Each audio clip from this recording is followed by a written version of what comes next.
దేవుని యొక్క పరిశుద్ధమైన నామానికి స్తోత్రాలు. మీ అందరికీ నా యొక్క హృదయపూర్వక వందనాలు తెలియజేస్తూ ఉన్నాను. ఈరోజు యోహాను రాసినటువంటి మొదటి పత్రిక మనం కొన్ని విశేషాలని పరిశీలన చేద్దాం. అపోస్తలుడైనటువంటి యోహాను బైబిల్ గ్రంథంలో 5 పుస్తకాలని రచించడం జరిగింది.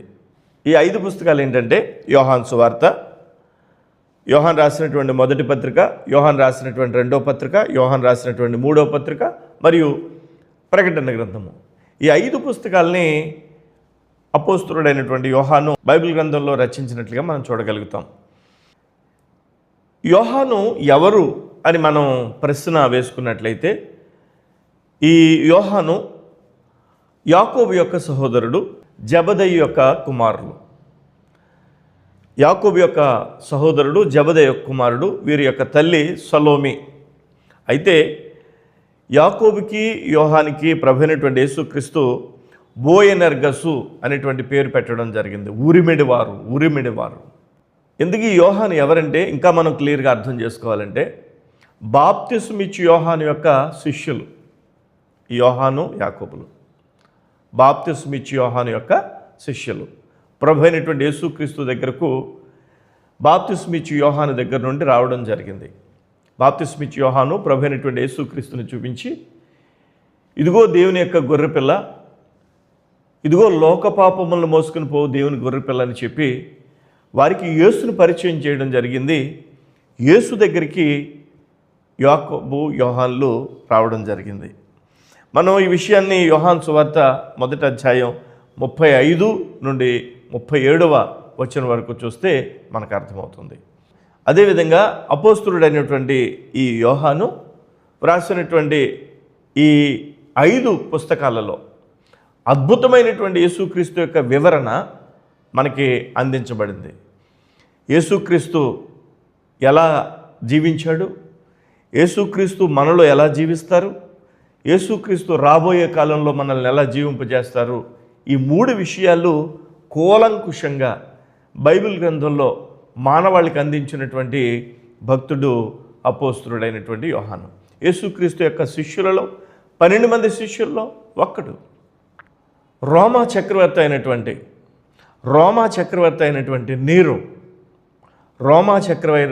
అయినటువంటి నీరు యూదులను విపరీతమైనటువంటి ఇబ్బంది పెట్టేటువంటి ఆ సమయంలో అపోస్తలుల సంఘ ప్రారంభ కాలపు ఆ రోజుల్లో అపోస్తలుడైన పౌలును, అపోస్తలుడైనటువంటి పేతురును చంపించి వేసినటువంటి నీరో చక్రవర్తి కాలంలో అపోస్తలుడైనటువంటి యోహాను ఇజ్రాయెల్ దేశాన్ని విడిచిపెట్టి ఆసియా ప్రాంతానికి, ఎఫెసు ప్రాంతానికి రావడం జరిగింది. ఎఫెసు ప్రాంతాన్ని బేస్ చేసుకుని అనేకమైనటువంటి సువార్త కార్యక్రమాలు యోహాను చేసినట్లుగా మనం చరిత్రలో చూడగలం. ఎఫెసు ప్రాంతంలో డొమిషియన్ అనేటువంటి ఒక చక్రవర్తి ఆధీనంలో ఈ అపోస్తలుడైనటువంటి యోహాన్ని చాలా మరిగేటువంటి నూనెలో వేయడం జరిగింది. ఆ యోహాను వేడివేడి నీటిలో వేయబడ్డా కూడా ఒక వెంట్రుక కూడా కాలిపోకుండా ఉండడం వల్ల వారందరూ ఆశ్చర్యపోయి, ఇక ఈ యోహాన్ని చంపివేయడానికి, యోహాన్ని అంతం చేయడానికి పద్మాసు ద్వీపానికి ఈ అపోస్తలుడైనటువంటి యోహాన్ని తీసుకువెళ్ళి అక్కడ వదిలిపెట్టేయడం జరిగింది. పద్మాసు ద్వీపంలోనే ప్రకటన గ్రంథాన్ని అపోస్తలుడైనటువంటి యోహాను వ్రాయడం జరిగింది. ప్రకటన గ్రంథం అక్కడ రాసిన తర్వాత మరలా తిరిగి ఎఫెసు ప్రాంతానికి తిరిగి రావడం, ఆ డొమిషియన్ అన్నటువంటి చక్రవర్తి చనిపోయిన తర్వాత ఎఫెసు ప్రాంతంలో నిండు నూరేళ్ళు 100 సంవత్సరాలకు పైగా ఈ అపోస్తలుడైనటువంటి యోహాను బ్రతికి ఆ తర్వాత ప్రభునందు నిద్రించినట్లుగా మనం చరిత్రలో చూడగలం. ఇది బ్రీఫ్గా యోహాను గూర్చినటువంటి పరిచయం. అయితే యోహాను రాసినటువంటి మొదటి పత్రిక మనం చూసినట్లయితే దీనిలో 5 అధ్యాయాలు కనిపిస్తాయి మనకు. ఈ 5 అధ్యాయాల్లో మనకి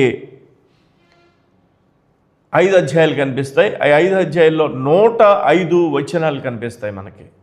ఈ 105 వచనాలు 5 అధ్యాయంలో వ్రాయబడినటువంటి 105 వచనాల ద్వారా మనం తెలుసుకోగలిగింది ఏంటంటే, దేవుడు వెలుగై ఉన్నాడు అనే మాటని చాలా కూలంకుషంగా చెప్తాడు. రెండో విషయం ఏంటంటే, దేవుడు ప్రేమయ్య ఉన్నాడు, ప్రేమ స్వరూపి అనే విషయాన్ని. ఈ రెండు విషయాల్ని చాలా కూలంకుషంగా సంఘానికి, దేవుని ప్రజలకు, మానవాళికి తెలియజేసినటువంటి గ్రంథమే ఈ యొక్క యోహాన్ రాసినటువంటి మొదటి పత్రిక పుస్తకం. ఇక యోహాన్ రాసినటువంటి మొదటి పత్రికలో మనం ఈ 5 అధ్యాయాల్ని ఒక వచనం తర్వాత ఒక్కొక్క వచనం, ఒక వచనం తర్వాత ఒక వచనం చదువుతూ ధ్యానం చేయడానికి పరిశీలన చేద్దాం.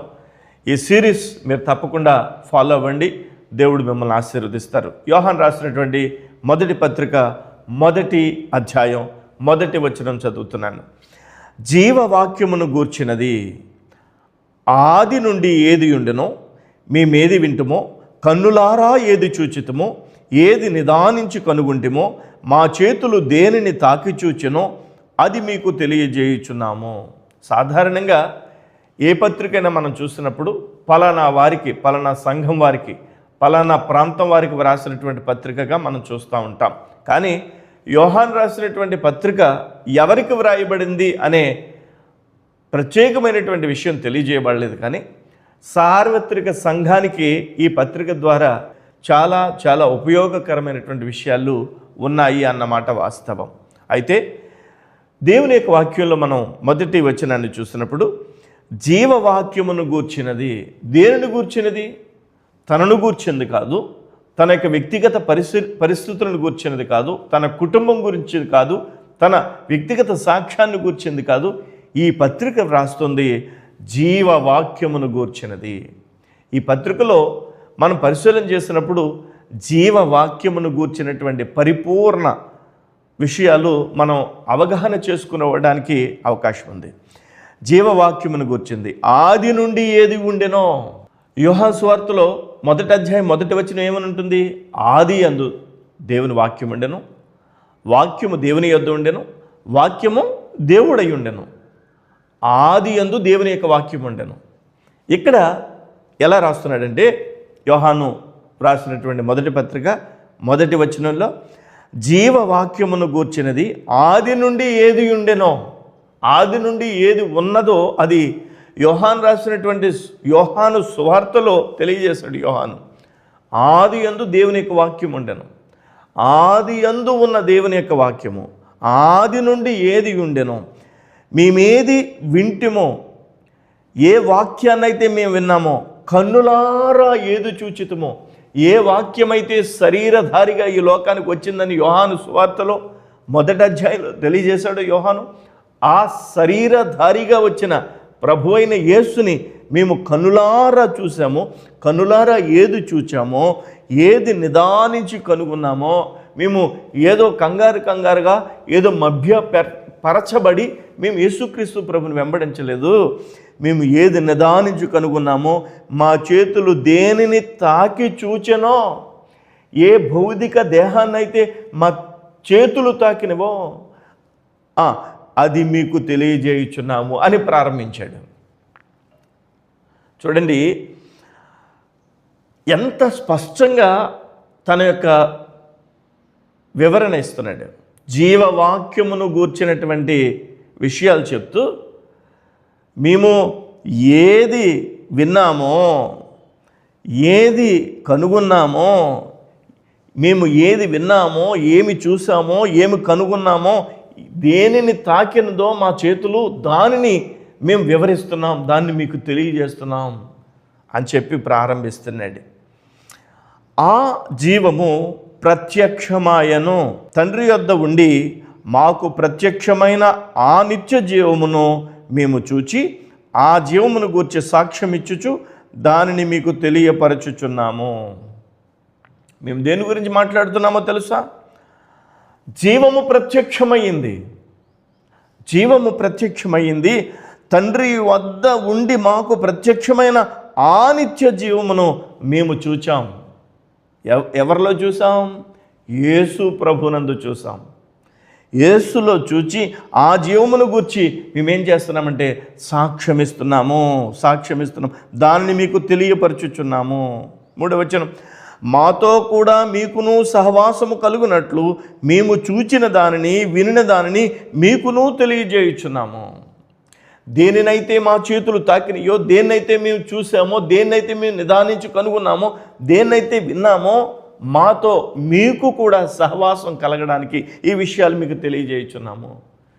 ఇది ఒక పెర్సన్కి రాసింది కాదు, ఒక ప్రాంతానికి రాసింది కాదు, సార్వత్రిక సంఘమంతటిని వ్రాయబడినటువంటి దేవుని యొక్క మాటలు ఇవి. మన సహవాసమైతే తండ్రితో కూడాను ఆయన కుమారుడైన యేసుక్రీస్తుతో కూడాను ఉన్నది. ఎవరితో ఉంది మన సహవాసం? మా సహవాసం తండ్రితో కూడా, తన కుమారుడైనటువంటి యేసుక్రీస్తుతో కూడా మన సహవాసం ఉంది. మన సంతోషము పరిపూర్ణమగుటకై మేము ఈ సంగతులు వ్రాయిచున్నాము. అసలు ఎందుకు రాస్తున్నానండి ఈ లెటరు, ఈ ఉత్తరం, ఈ విషయాలు? మన సంతోషం పరిపూర్ణమగుటకు, మన సంతోషం పరిపూర్ణమగుటకు, సంపూర్ణమగుటకు, పరిపక్వత చెందడానికి. సంతోషం ఈ లోకంలో ఉండొచ్చు, ఈ లోకంలో వివిధ రీతుల్లో మానవులు సంతోషించవచ్చు, కానీ సంపూర్ణమైన పరిపూర్ణమైన సంతోషం ఈ వాక్యం ద్వారా వస్తుందని, సజీవుడైనటువంటి ప్రత్యక్షమైనటువంటి తండ్రి యొద్ద నుండి ప్రత్యక్షమైన జీవవాక్కు శరీరధారిగా ప్రత్యక్షమైన క్రీస్తు యేసు ప్రభువులో అది మనం పొందగలమని యోహాను చాలా విషయాలు ఈ పత్రికలో వ్రాస్తాడు. దేవునికి స్తోత్రం కలుగును గాక. 5వ వచనం చదువుతున్నాను. మీ మాయన వలన విని మీకు ప్రకటించు వర్తమానమేమనగా, మేము విన్నాం. ఎవరి వలన విన్నాం? ఏ వాక్యమైతే ఆది యందు ఉందో ఆ వాక్యము మాకు ప్రత్యక్షమైంది. ఎలాగా? శరీరధారిగా మేము నిదానించు కనుగొని చూసాం. మా చేతులు తాకినవి ఆ యొక్క వాక్యమైనటువంటి ఆ దేవుని యొక్క భౌతిక దేహాన్ని మేము తాకి చూసాం. ఆయన మాకు కొన్ని విషయాలు చెప్పాడు, అది మీకు తెలియపరచుచున్నాం. దేవుడు వెలుగయ్యున్నాడు, దేవుడు వెలుగయ్యున్నాడు, దేవుడు వెలుగయ్యున్నాడు. ఆయన యందు చీకటి ఎంత మాత్రమునూ లేదు. దేవుడు వెలుగయ్యున్నాడు.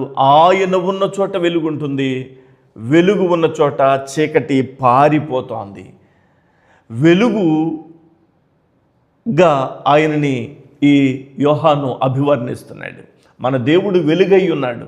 చీకటి కార్యక్రమాలకి, చీకటికి మన దేవునితో సంబంధం లేదు. చూడండి, ఆయన దేవుడు వెలుగై ఉన్నాడు, ఆయన యందు చీకటి ఎంత మాత్రమునూ లేదు. ఆయనతో కూడా సహవాసము గలవారమని చెప్పుకుని చీకటిలో నడిచిన ఎడల మనం అబద్ధమాడుచు సత్యమును జరిపింపకుందుము. ఆయనతో కూడా సహవాసం గలవారమని చెప్పుకుంటూ చీకటి సంబంధులుగా చీకటిలో నడిస్తే మనము అబద్ధమాడిన వారంగా ఉంటాము అని యోహాన్ చెప్తూ వస్తున్నాడు. ఆయన వెలుగై ఉన్నాడు, ఆయనతో సంబంధం కలిగిన వారమైతే మనము వెలుగులో నడిచే వారంగా ఉండాలి కదండి. 7వ వచనం చూడండి. అయితే ఆయన వెలుగులోనున్న ప్రకారము మనమును వెలుగులో నడిచిన ఎడల మనము అన్యోన్య సహవాసము గలవారమై ఉందము. అప్పుడు ఆయన కుమారుడైన యేసు రక్తము ప్రతి పాపము నుండి మనలను పవిత్రులుగా చేయును. మనము పవిత్రపరచబడడానికి, మనము పరిశుద్ధపరచబడడానికి ప్రభువైనటువంటి యేసుతో సహవాసం చేయాలి. ఆయన వెలుగై ఉన్నాడు, వెలుగుల్లో ఆయనతో పాటుగా మనం నడిస్తే, చీకటి సంబంధులుగా మనం కాకపోతే ఆయన మనల్ని పవిత్రపరుస్తాడు, పరిశుద్ధపరుస్తాడు. ఆయనతో మనం ఏమై ఉంటామంటే అన్యోన్య సహవాసము కలిగిన వారంగా ఉంటాం. దేవునికి స్తోత్రం కలుగునుగాక. 8వ వచనం, మనము పాపము లేని వారమని చెప్పుకొనిన ఎడల మనలను మనమే మోసపుచ్చుకుందాము, మరియు మనలో సత్యం ఉండదు. చాలామంది చెప్తారు, నేను ఏ పాపము చేయలేదండి, ఆఖరికి చీమ కూడా ఏ హాని చేయలేదండి, నాకు తెలుసుండి ఎవ్వరికి ఏ హాని చేయలేదండి, అందరికీ కాస్తో కోస్తో నాకు చేతనైనంత మట్టుకు మేలే చేశానండి అని అంటారు. వాక్యం చెప్తోంది, మనము పాపము లేనివారమని చెప్పుకొనిన ఎడల మనలను మనమే మోసపుచ్చుకుందాము, మరియు మనలో సత్యం ఉండదు. మనలను మనమే మోసపుచ్చుకుంటున్నాం, మనలో పాపము ఉన్నది అని యథార్థమైనటువంటి మనస్సు కలిగిన వారమై ఉన్నప్పుడు ఆయన నమ్మదగిన వాడు, నీతిమంతుడై ఉన్నటువంటి మన ప్రభు అయిన యేసు యొక్క పరిశుద్ధ రక్తములో, ఆయన యొక్క పరిశుద్ధ వెలుగులో, ఆయన యొక్క పరిశుద్ధమైన సహవాసములో మనకు విమోచన కలుగుతోంది అని దేవుని యొక్క వాక్యాన్ని బట్టి మనం గ్రహించాలి. 9వ వచనం, మన పాపములను మనము ఒప్పుకునిన ఎడల, చేయలేదని చెప్పడం కాదు, మన పాపములను మనం ఒప్పుకునిన ఎడల ఆయన నమ్మదగిన వాడును నీతిమంతుడును గనుక ఆయన మన పాపములను క్షమించి సమస్త దుర్నీతి నుండి మనలను పవిత్రులుగా చేయును. మనము పవిత్రపరచబడడానికి మన పాపములను మనం ఒప్పుకున్నప్పుడు ఆయన నమ్మదగిన వాడు మరియు నీతిమంతుడు కనుక మనల్ని పవిత్రపరచగలడు. 10వ వచనం మొదటి అధ్యాయం, మనము పాపము చేయలేదని చెప్పుకొనిన ఎడల ఆయనను అబద్ధకునిగా చేయవారముగుదుము, మరియు ఆయన వాక్యము మనలో ఉండదు. మనలను మనమే మోసపుచ్చుకునే వారము ఆయన్ని అబద్ధికుడుగా చేసిన వారంగా మనం అవుతాం. మనం పాపం చేయలేదా, మనలో దోషం లేదా, మనం పవిత్రులమా, మనం పరిశుద్ధులమా అని మనలను మనం ప్రశ్నించుకుంటే నీవు పాపివి అనేటువంటి విషయం నీకు అర్థమవుతుంది. అప్పుడు ప్రభు అయినటువంటి యేసు యొక్క అవసరత ఏంటో నీకు తెలిసిపోతుంది, యేసులో ఉన్న విమోచన ఏంటో నీకు తెలిసిపోతుంది, ఆయన యొక్క సహవాసం ఎంత అవసరమో, ఆయనతో ఏదో నామక సహవాసం కాదు, అన్యోన్య సహవాసం కలిగి ఉండడం అనేది ఎంత తక్షణ అవసరమో మనకు అర్థమైపోతుంది. కాబట్టి వాక్యమై ఉన్న ఆ ప్రభువారు శరీరధారిగా ఈ లోకానికి వస్తే ఆయనలో మనకు నిత్యత్వము, పాపక్షమాపణ, నిత్య జీవము లభిస్తున్నాయి. కాబట్టి యేసుతో సహవాసం కలిగిన వారిగా సాగిపోదాం. దేవుడు ఈ మాటలను మన ఎడల ఫలింపచేయునుగాక. ఇదే యోహాను రాసినటువంటి మొదటి పత్రిక 2, 3, 4, 5 అధ్యాయాల కోసం మీరు వేచి చూడండి. ఒక్కొక్క వచనం మనం ధ్యానం చేద్దాం. దేవుడు మిమ్మల్ని దీవించి ఆశీర్వదించును గాక. ఆమెన్.